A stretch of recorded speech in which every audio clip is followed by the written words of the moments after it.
வணக்கம் அன்பு நேயர்களே. மீண்டும் கிருஷ்ணா எஃப்எம் சேனல் வழியாக உங்கள் அனைவரையும் சந்திப்பதில் எனக்கு பெருமகிழ்வும் ஆனந்தமும். தற்பொழுது காலத்தோடு ஒட்டி வாழ் என்கின்ற தலைப்பில் குழந்தைகளுக்கான கதை ஒன்றை பார்க்க போகிறோம். எழுதியவர் எழுத்தாளர் வளர்கவி அவர்கள் கோவையிலிருந்து. வாருங்கள் இந்த கதையை பார்க்கலாமா. ஒரு நாள் காகம் ஒன்றை தன் வீட்டுக்கு விருந்துக்கு அழைத்தது கொக்கு ஒன்று. காகமும் வந்தது. கொக்கு ஒரு குளக்கரையில் அமர்ந்திருந்தது. தன் நண்பன் காகம் வந்ததும் கொளுத்த மீனை பிடித்து விருந்து வைத்தது. விருந்துண்ட காகம் குளத்து நீரை குடித்து தாகம் தீர்த்தது. மரவீட்டு விருந்துக்கு கொக்கை தன் மரக்கிளைக்கு வர அழைத்தது காகம். கொக்கு வந்ததும் நிறைய பழங்களையும் பக்கத்து வீடுகளில் காகத்திற்கு வைத்த சோறையும் பகிர்ந்து தந்தது காகம். கொக்கும் காகமும் சாப்பிட்டு முடித்ததும் நீரருந்த தேடின.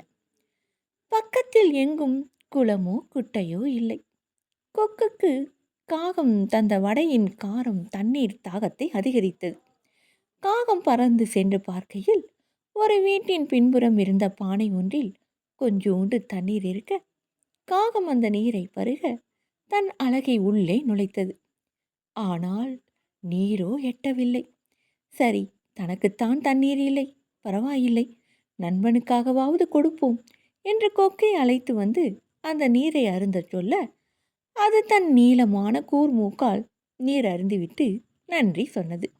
ஆனாலும் தன்னை விருந்துக்கு அழைத்த காக நண்பன் நீர் அருந்த முடியாத நிலைக்கு வருந்தி இரு வருகிறேன் என்று சொல்லி பறந்து போய் வழியில் இளநீர் விற்பவர் கடையில் இளநீர் அருந்தியவர்கள் குடித்துவிட்டு போட்ட ஸ்ட்ராவில் ஒன்றை எடுத்து வந்து காகத்திடம் கொடுத்து, இதை பயன்படுத்தி தண்ணீரை உறிஞ்சி குடி.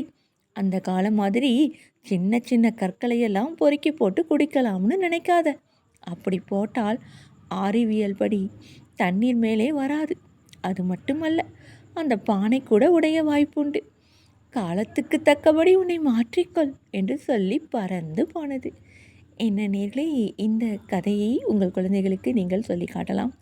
ரொம்ப அற்புதமான இந்த கதையை எழுதியவர் எழுத்தாளர் வளர்கவி அவர்கள். ரொம்ப அற்புதமான இந்த கதையை வாசித்ததில் எனக்கு பெரும் மகிழ்வும் ஆனந்தமும். மீண்டும் இதே போல ஒரு அற்புதமான கதையோடு சந்திக்கலாம். அதுவரை உங்களிடமிருந்து விடைபெறுவது நான் உங்கள் அன்பு அறிவிப்பாளர் சகோதரி இளையவேணி கிருஷ்ணா. வணக்கம் அன்பு நேய சொந்தங்களே. நன்றி நேயர்களே.